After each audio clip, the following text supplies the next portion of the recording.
Le téléphone portable, smartphone et tous les autres appareils électroniques nous sont très utiles au quotidien. Risque de courbature, de fatigue générale, d'insomnie, de faiblesse sexuelle, de surdité ou de cécité, des AVC, les charges électromagnétiques des téléphones portables, smartphones ou tout autre appareil électronique sont très dangereuses pour la santé et peuvent vous conduire à la mort. Utilisez désormais les autocollants anti-radiation GIA pour protéger et préserver votre vie.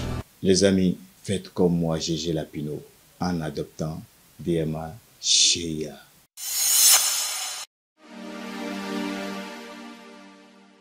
Amis internautes de Guéri TV Monde, lecteurs de Matin Libre, bonjour. Bienvenue dans la revue des titres de votre quotidien en sa parution de ce lundi 21 octobre 2024. Affaire d'Anivor, 14 ans de détention sans procès. Alofa et Amoussou, les oubliés pénitentiaires. Une violation flagrante des principes généraux édictés par la procédure pénale. Qu'attend le Parlement pour interpeller le gouvernement? S'interroge mon confrère. Octobre 2024, ils viennent de boucler 14 années de détention dans des maisons d'arrêt du Bénin. Dabo Mekalavi à Misérité, en passant par la prison civile de Cotonou, Kodio Kossi Alofa et Donassi Amoussou semblent tomber dans un oubli collectif, tant des autorités judiciaires que de l'État béninois, garant de la justice et des libertés individuelles. Leurs propres géniteurs ne vendent plus cher leur liberté d'aller et venir, tant leurs droits à un procès digne d'un état de droit sont inespérés. De la justice, parlons sport. 45e championnat d'Afrique des clubs champions Lion Maroc 2024, le parcours